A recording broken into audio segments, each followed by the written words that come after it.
the Israeli government's going to have to make some changes in the IDF General Staff if we want to win this war. And the West is going to have to make some changes in the way that it does things if it wants to survive. I'll have details on both coming up on In Focus.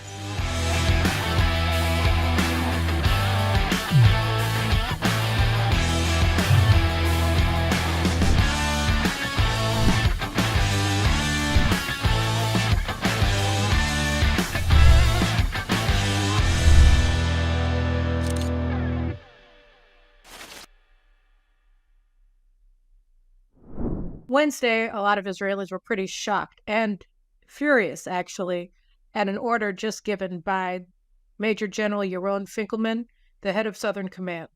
Works out that Finkelman's used his time during the respite, the ceasefire with Hamas, during the hostage for a terrorist swap, to do some thinking about what's really important in the operation in Gaza. And what he's come up with is pretty amazing. He doesn't want to hurt people's feelings. So in that vein, he ordered IDF forces in Gaza to walk around, exposing themselves, by the way, to danger, and erasing the graffiti that they have been painting on the walls of the buildings of Gaza since the ground operation began on October 28th. And we're talking about, a graffiti that says, "We've come home," that says, "Hear, O Israel, the Lord your God, the Lord is one." All kinds of things, that it's been shown on the news, and it's been a real adrenaline rush for the public when we see how proud our soldiers are going through killing the Islamo-Nazis and Hamas, taking the necessary steps in order to defend the country and defeat our enemies. And the graffiti that they've been painting is actually part and parcel of that sense that, okay, yes, we suffered a horrible blow, but we're coming back. We're taking over. We're not going to allow our victimization to define us. No, we have our men, we have our IDF, and we're going to defeat, we're going to destroy, we're going to decimate this genocidal enemy that just burned our babies alive, and who knows what they're doing to the hostages that it's still holding in Gaza. So the graffiti has been really, a way of increasing not only the morale of the soldiers, so many of them have already given their lives for this goal, but of also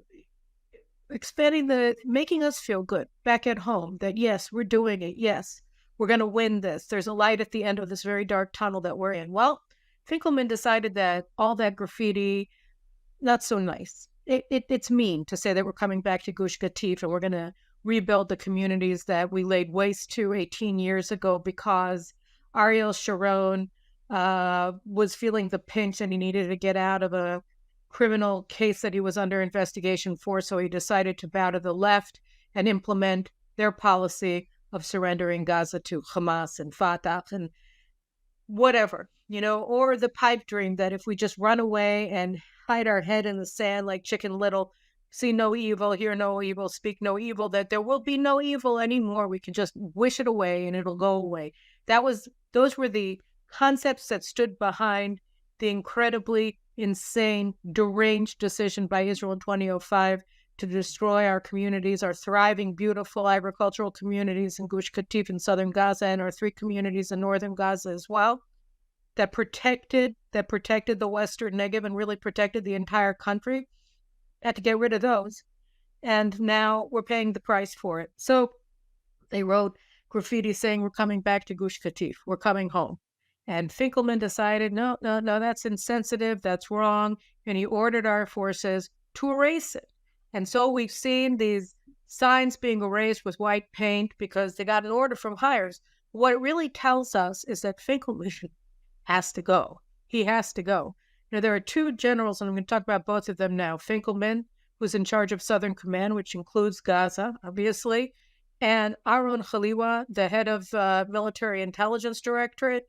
Both of them have really been perhaps the most obvious reasons, the most obvious responsible parties for Israel not preventing the October 7th invasion. And since October 7th, or immediately after October 7th, this consensus formed that we really don't want to take any personal action against anybody. We just have to let everybody do their job, whether it's, line soldiers, battalion commanders, brigade commanders, or members of the general staff.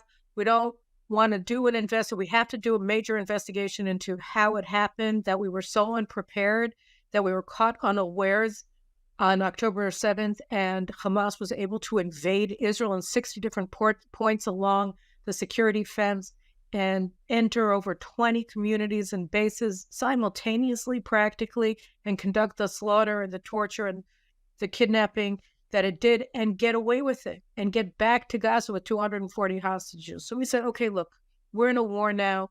You go to war with the army you have, with the generals you have, and then you deal with it afterwards, because we have to win. Okay, that makes sense, except that in the case of these two generals in particular, it's not necessarily possible to win the war with them remaining in their posts, and I'll explain. So Finkelman, just to be clear, he's in charge of the Southern Command, and one of the most unbelievable aspects of what happened on October 7th is just how long it took for military forces from the IDF to arrive at the communities in order to save them. In some cases, it took over 20 hours for them to come, and there have been more and more reports that that the Southern Command did not allow forces that arrived at the fences, at the gates of these communities that were under attack, that there were actual Hamasics on the ground killing people, and you had IDF forces waiting to be allowed to go in by their higher echelons, which is insane. What's the point of having a military if you're not allowed to use it?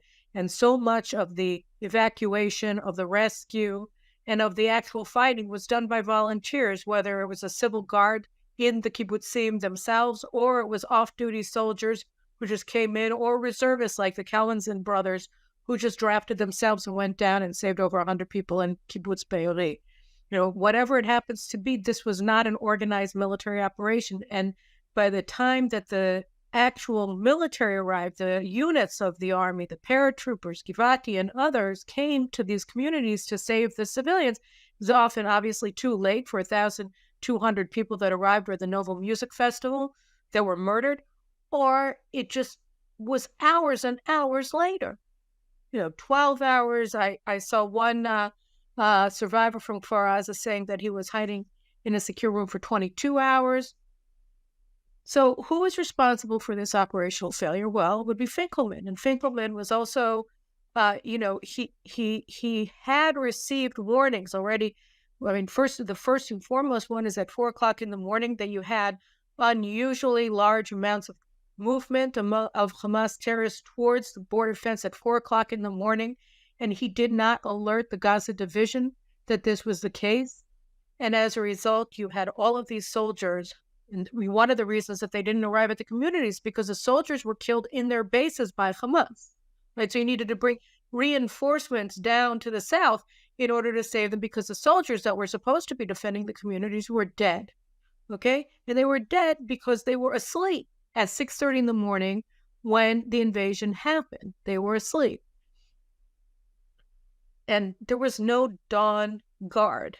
So it's supposed to be, if you have a reason to suspect that you're about to be invaded, which, say, the 4:00 in the morning phone call seemed to indicate was a likelihood, you should have at least told the division commander so that he could wake up his soldiers. But that didn't happen. Who didn't do that? Who didn't wake him up? Finkelman. This is according to all the stuff that's already come out.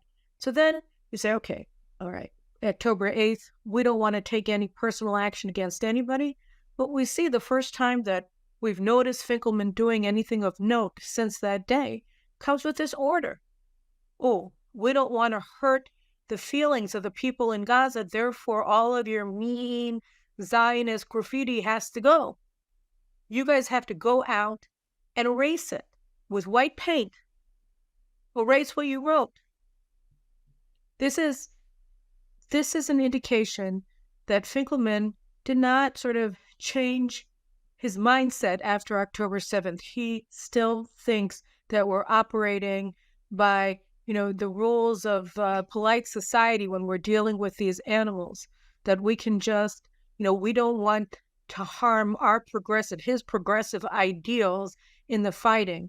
when we're fighting butchers, when we're fighting monsters, when we're fighting Islamo-Nazis who are holding our women in cages, according to many of the testimonies that have come out of released hostages, okay, who are beating our men with electrical cables and starving all of them, right? And God only knows what they're doing to the women or to the men, for that matter, from the testimonies that we've received of the sexual abuse that Hamas has carried out on October 7th against its Jewish victims. Okay, we don't know, but here he is pretending that these are just normal human beings, right? And we have to be nice to them, and we wouldn't want to hurt them. We wouldn't want to come off being insensitive. No. You actually do want to come off being insensitive if you want to win, if you want to spark fear in the hearts of your enemy as you come to destroy him, then you want to be insensitive to his sensitivities. Okay? That's just ABC. And the fact that Finkelman, 7 weeks after his failure enabled this, right? He still hasn't figured it out. And in a situation like this, I think that the better part of valor would have been for him to leave on October 8th. But if he still refuses to go, then he has to be shown the door. That's the first one. The second one, as I mentioned, is the head of Intelligence Directorate, Major General Aaron Khalifa. I wrote a whole article about him. It appears this morning in JNS called Aaron Khalifa Has to Leave Now, or something to that effect, something unclear. And so what I wrote there is that Khalifa, we've discovered since October 7th just how massive the intelligence failure was, but it wasn't an intelligence failure in terms of gathering the intelligence. Everybody responsible for gathering intelligence, that's the field observer unit of the female soldiers who were watching all of the traffic along the border, they warned that Hamas was preparing to invade Israel, that they were carrying out drills of the invasion, and they went through and they detailed precisely what they watched Hamas doing, and higher up in intelligence dismissed the importance and even told them to shut up, okay? That's the first one. Second one, we had a man named Rafael Hayun, who's like almost like a ham radio operator. He gathers open source intelligence, and he also received listening devices from the IDF because of his capabilities to listen to Hamas's communications. Mr. Hayun was able to save lots of lives of soldiers because he discovered plans in real time to carry out terrorist attacks against them. A lot of IDF soldiers owe him their lives. And he started discovering already in late 2019 that Hamas was beginning to plan and practice carrying out the invasion that occurred on October 7th. And he was providing detailed briefings to his colleagues in the IDF about what he was hearing. Okay? 5 months before October 7th, in May, somebody at the highest echelons of the intelligence services ordered his IDF colleagues to take away all of his equipment and stop working with him. All right? And that's not all. There's an NCO in tactical intelligence in the Signals Intelligence Unit 8200, 20 years experience. And she managed to discover Hamas's entire plan, all of the tactics that they used, the paragliders, the jeeps, the motorcycles, and what they were planning, the hostage taking, the murder, the mass murder, all of that she had. Even the Hamas manual for the operation she was able to get her hands on, and she gave warning after warning. The head of 8200 unit found out about it. Other senior leaders in the intelligence corps, she got to them, she told them, but they all disregarded her warnings. Finally, her boss, another NCO with 30 years experience, realized how important it was. He canceled a family vacation because he heard that Khalifa was going to be at their base, and he ambushed Khalifa with this NCO so that they could explain to him precisely what the danger was, and Khalifa dismissed them. Was it important? No, it was just, Hamas is just showing off. It has absolutely no intention of carrying this out, and it lacks the capabilities. And the female NCO said, no, that's not true, sir. They have the capabilities. Here, I prove it. They have all the capabilities, and they've been practicing for this for a long time, and this is what they're planning on doing. And he ignored them and dismissed them and humiliated them. And that's not all. We also found out this week that the intelligence officer of the Gaza division had this information. And in May of 2023, he put out a report called The Walls of Jericho, talking about the security fence. And he said, they're going to attack us. And he even said they're going to attack us at 60 different points. And he described in exact, precise detail, precisely what Hamas was going to do. Okay. And this came out in May of this year, 5 months ago, around the same time that Rafael Hayun had his equipment removed and taken away. And again, Khalifa and his associates dismissed this intelligence report. He updated it in August. And according to Channel 11, they were scheduled to brief the higher up in Tel Aviv, go to intelligence headquarters in Tel Aviv and explain what the problem was after Simchat Torah, after October 7th, right? So all of these reports, all of this information, piles of information, of data, of photographic data, of Hamas internal documents that Israel was able to get its hands on, all of it gave all of the details of what ended up happening. Sent in the reports of this on Channel 12, on Channel 11, in Haaretz, and in other media organizations, that people who read these reports of the NCO, of the Gaza Division intelligence officer, their faces are just going white and they can't believe it. They're seeing the exact description of what happened on October 7th, written months and months beforehand, in some cases over a year beforehand, and was just ignored. It was just ignored. So, that in and of itself is a reason for Khalifa to never speak again, to never raise his voice again, to just leave the scene, because he ignored it all. Why did he ignore it? How did he justify just laughing off all this information, brushing it all off? He said, no. Hamas is deterred. Hamas is deterred. We know that they're deterred. They have no interest. They have no plan of attacking us. We won quiet from Hamas for 5 years. In May of 2022, I don't know if you remember, Israel fought a mini war with Islamic Jihad. It's also Hamas, by the way. But Islamic Jihad was shooting the missiles and Hamas wasn't. Hamas incited the whole thing. It was on Jerusalem Day, Jerusalem Unification Day, and they shot missiles at the Temple Mount to show that they were supporting these Arab Israeli Jerusalemites who are squatters in Jewish-owned buildings in the Shimon HaTzadik neighborhood in East Jerusalem. And there was a court order for that the Jews had finally gotten, after a prolonged legal battle, to get the squatters who were seizing their homes illegally out of their apartments, the buildings, so that they could live in them. So the international left and Hamas and the whole sort of red-green alliance that we see on the streets of New York these days, everybody got together and said that Israel was forcibly expelling these poor Palestinians from their homes that they had been living in. They'd been squatting in these Jewish homes, and they were finally supposed to leave. And Hamas said that they were going to start a war with Israel if Israel deported them. Okay?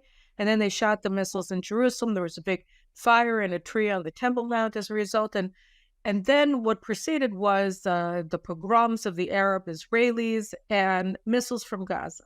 But the missiles were shot by Islamic Jihad, not by Hamas. So the fact that Hamas, after inciting this whole thing and organizing this whole thing, didn't actually shoot the missiles themselves was taken by Khalifa and his colleagues in the General Staff as proof that Hamas was deterred by Israel and that it was only Islamic Jihad that was undertaking these attacks on Israel. And I know it's insane, but whatever, they believe this.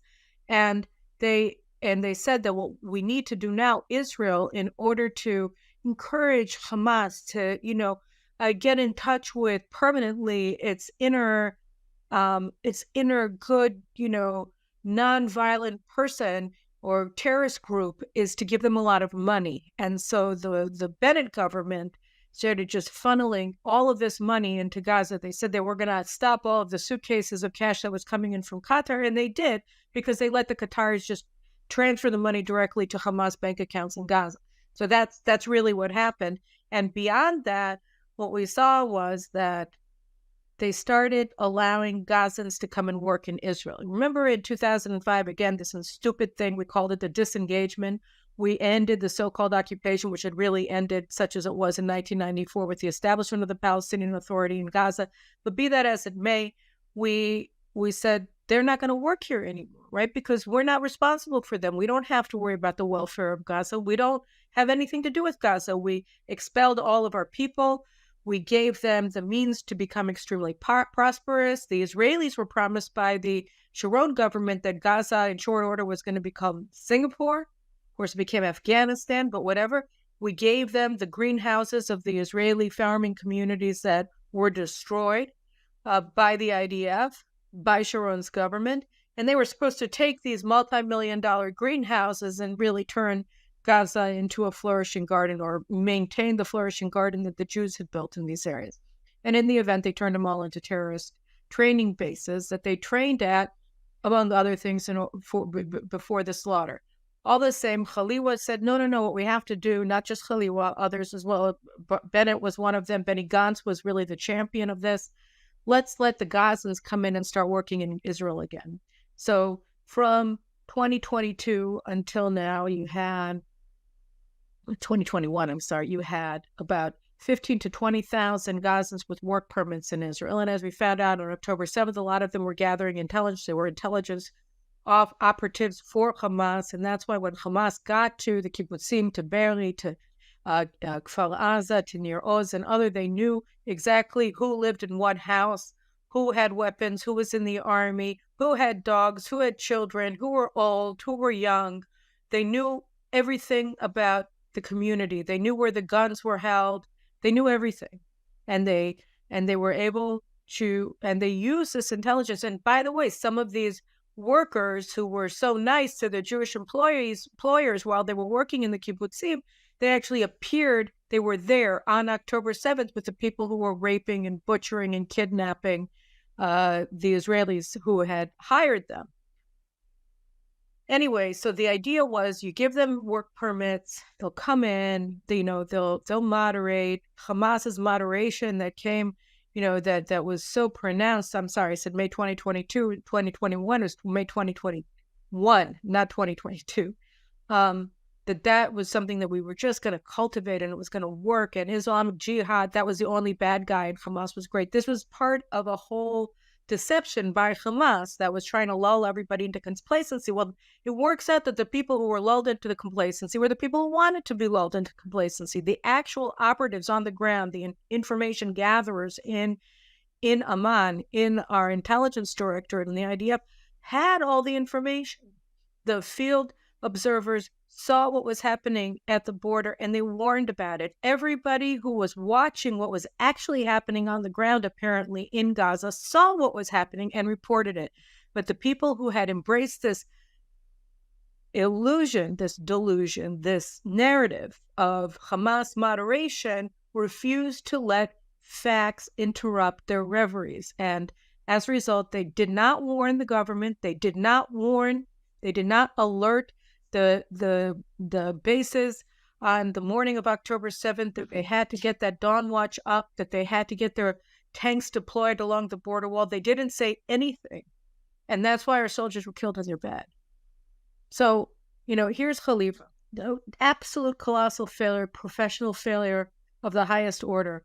And again, just like Finkelman, if they had parted ways with their narrative, as so many of the residents of these far-left kibbutzim that were assaulted have, right? You talk to these women doing peace. These are far-left organizations. They're like, we have to destroy Gaza. Why? Because they saw, because they understand what an existential threat is, right? Because their families no longer exist. That's why, right? Their kibbutzim no longer exist. Their neighbors no longer exist. Their dogs no longer exist. So they get it. But Khalifa, not so much. He doesn't get it. On October 28th, the government ordered the ground operation to begin, and Netanyahu with Gallant and Gantz had this news conference, and Netanyahu said there, look, this is a second war of liberation. Israel's second war of liberation, and we're facing an existential challenge to the existence of the state. In other words, this is a war for Israel's survival. It's an existential struggle with Hamas. And he's right, because, if Israel doesn't defeat Hamas, it's not just that we face this threat from Gaza, it empowers, it emboldens Hezbollah in Lebanon and Iran to strike us with nuclear weapons. If there's one thing, one of you guys wrote to me this week that if there's one thing that we have to take away from what happened in Gaza, from Gaza on October 7th, it's that Iran will use nuclear weapons to annihilate Israel if it's able to achieve that capability. That there's no way that we can look at enemies who seek our annihilation, who call for our annihilation, who work towards our annihilation, and then believe that what they really want are weapons with which to annihilate us just to make a point. No. They don't. This isn't, as Khaliwa said of the dress rehearsals for the invasion. This isn't an act. They're not trying to put on a show. No, they actually want to kill us. They're doing that. They're indoctrinated to believe it. There's reports by Hamasniks who were these terrorists who were arrested, who alive and have been under interrogation since October 7th, and they explained that they underwent indoctrination as part of their training for October 7th. So they were indoctrinated. They had these training sessions to convince them that it is their religious duty to murder children, to rape women, to take them hostage, to torture them, to humiliate them. All of the things that happened on October 7th that are continuing to happen, as we see with our hostages in Gaza. So they underwent this Islamic jihadist indoctrination throughout the course of their training for this mission of slaughter, of genocide, that this is what they're supposed to do. So the same thing happens in places like Iran with the Revolutionary Guard Corps that are developing the nuclear arsenal. So if there's one thing that we know, it's that if Iran gets these nuclear weapons, they will use them to kill, to destroy, to annihilate, to wipe Israel off the map. And that's why they mustn't get that. That should be absolutely clear after October 7th. We have to believe them. So Bibi says this, Prime Minister Netanyahu says this, that this is an existential war. This is a war for our survival. 3 days later, Khaliwa, just like Finkelman's first public move since October 7th was to tell our soldiers that they have to erase their graffiti. So Khalifa's first public move was at the beginning of November, like 3 days after Netanyahu gave his speech, where he said he was speaking to cadets who were graduating intelligence corps officer training course, and he told them that this isn't an existential war. This isn't a war for Israel's survival. It's a war that we must fight. We must fight it. We don't have any choice but to fight. We have to fight it. But it's not a war for our survival. It's a war for our kindergartens and our schools and our fields and our paths, whatever. But he said it's not an existential struggle. Now, why is that important? Because when you're trying to figure out how to fight a war, if you think that you can survive without winning, if you think that it's if you think that it's an existential struggle, if you think that it's a war for your survival, then you understand you have to win. Come what may, you cannot stand down. You have to defeat your enemies completely, right? And Netanyahu put out the war aims. He wants the 3 things: get the hostages out, annihilate Hamas militarily and structurally as a regime, and block any future Hamas regeneration or any other terrorist organization from ever growing in Gaza again, which means permanent, essentially, Israeli military control over Gaza. So those are the 3 goals of the war. But if Khalifa comes and says, no, it's not, it's just a war we have to fight, that means that you don't have to win it, because it's not existential. If you don't win, you can still survive. And why is this important? It's important because the United States, for instance, does not want Israel to win. They want Hamas to survive. That's very clearly what the United States is saying when they say you're not allowed to move people out of their homes in the South. We don't want you to attack in the South. You have to allow Hamas to resupply with this, fake humanitarian assistance. we're gonna be Chicken Little, and we're gonna pretend that you can make a deal with these people, that it's credible. We want a ceasefire. We want to keep the ceasefire. We're looking at the Qataris, who are Hamas, right? They are the epicenter of they are the headquarters of the Muslim Jihad, of the Muslim Brotherhood, and the epicenter of Sunni Islamic Jihad that spread its tentacles from Al Jazeera and Doha throughout the region and the world of these Sunni terrorist organizations. And it's Qatar that is their epicenter. They all have headquarters there. And so Biden is saying, no, Qatar is our ally. They're great. We love them. They're a major non-NATO ally. He designated them as such last year. And the Americans want Qatar to mediate. And Qatar said, we don't, first of all, the Sheikha, the mother of the Emir, as I said in the previous episode, she said, it's all a lie. It's all AI generated. Hamas didn't conduct any of these atrocities against Israel. But the position of the Qatari regime is that Hamas, it's unrealistic to try to attack, to try to defeat Hamas. Hamas has to be allowed to survive, and all they want to do is help Hamas to survive and win. Because if Israel doesn't win, then Hamas wins. And you understand that if you realize that this is an existential war. But here's the United States saying this. And so if the head of military intelligence agrees with them, then you already have a front inside of the army working with the Americans to undermine the government and its achievement of the war aims that it set out for Israel. Okay, so that's why Khalifa has to go. And there's other stuff. You should read my article about his involvement in the whole insurrection that in the 10 months that preceded the October 7th attack. You can read it all on JNS or my website. But basically you have Khalifa and you have Finkelman, and they, regardless of how much you want, to keep things settled, they have to leave, and they have to be replaced by war generals who understand that this is a war for Israel's survival, who understand that our job is not to be sensitive to the sensitivities of the poor Gazans. And just one last thing with that, we learned yesterday on Wednesday that UNRWA, that everybody wants to give money to because they're credible and they're independent, even though 90% of their personnel are actually Hamas members. So we learned just how intimate the relationship was yesterday. One of the hostages that was released was held for over 50 days in the attic of a house belonging to a teacher at an UNRWA school. An UNRWA employee was responsible for holding them hostage, this hostage, for the entire duration of his captivity in Gaza. He starved him, okay? Taking care of his kids down below. He starved him, okay?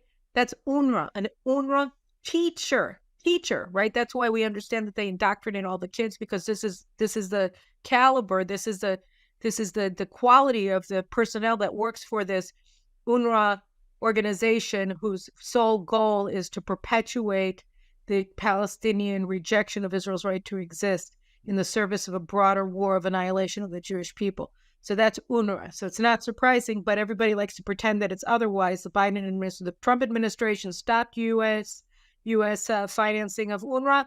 And again, one of the first things that Biden did when he came into office, was restore funding to the tune of hundreds of millions of dollars to UNRWA every year, courtesy of U.S. taxpayers and the U.S. deficit. So that's UNRWA. And then you have doctor, everybody's yelling, how can you go into hospitals, even though they're all command and control centers of Hamas?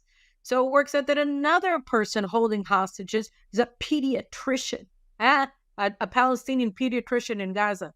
Again, he was holding Israeli hostages in his home, right? Starving them, and then going out and taking care of all of his patients, all the kids who he takes care of as a pediatrician. So this is a society that we don't have to worry about hurting its feelings, right? We don't care. Your feelings are hurt by our soldiers running around saying, Itamar Ben-Gvir is right, or we're going back to Gush Katif, or we've come home, or Am Yisrael Chaim. Well, who cares? Up yours, right? That's it. And then I just want to turn my attention briefly. Let me just see how long I've been running here. I'm going long, so I just want to say one thing. I've seen all of these videos of Palestinians upsetting, undermining, blocking Christmas tree lighting ceremonies in the United States this week. There was a huge one, thousands of people in Rockefeller Center in New York this past week. And we saw also in Seattle, I think earlier this week, they just won't let people have fun celebrating the Christmas holiday and having their traditional Christmas tree lighting in the center of their city at Rockefeller Center, New York. This is very reminiscent of what they did in London, where they had the Million Man March for Hamas in London on Remembrance Day for fallen British soldiers of the two world wars. This is not just this isn't pro-Palestine. This is anti-West, right?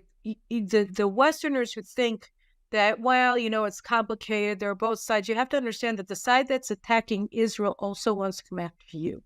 9/11 wasn't a standalone event. Neither was the Bataclan nightclub attack. Neither was the British tube attacks or the beheading of Lee Rigsby, the British soldier who was beheaded by a jihadist on the streets of London. All of these things are part and parcel of a larger quest for Islamic world domination under the flag of jihad. And by the way, Qatar is the epicenter of that battle. And when you look at these violent mobs that are trying to undermine the ways of life that Westerners enjoy in their own societies, you have to realize that from the river to the sea, in Israel's case, may be the Jordan River and the Mediterranean Sea, but in the case of London, it's the Thames River and the Atlantic Ocean, and in New York's case, it's the Hudson River or the East River and the Atlantic Ocean. And what they seek is the annihilation of free, independent nations and societies that are organized around a principle that is not jihad. And the reason why Israel has to win here is the same reason that everybody has to organize their own stores back in their homes, because if we don't, we're going to lose it. That's what the message is of October 7th. That's what the message is of the post-October 7th riots all over the Western world by these Islamist mobs. They're all saying the same thing. We're coming for you. We're coming for your children. We're coming for your freedoms. We're coming for your women. We're coming for your future. And we're going to take it over. That's what we want to do. And we have to make clear to ourselves, first and foremost, what's happening. And then just like we have to stop painting over the graffiti of our incredibly solid and healthy soldiers who are doing the right thing for the Jewish people, taking the battle to our enemies, you have to realize that we are all one front in this war. They are one front, and so are we. And you have to stand with Israel, because if we don't win, they're already there. They're already amongst you, and they're going to be even more emboldened. So that's my message for you guys at the end of this week. I'll obviously have more. Always got something to say next week. So stay tuned, stay on this space, and keep watching. Thanks very much, and have a Shabbat Shalom and a good weekend.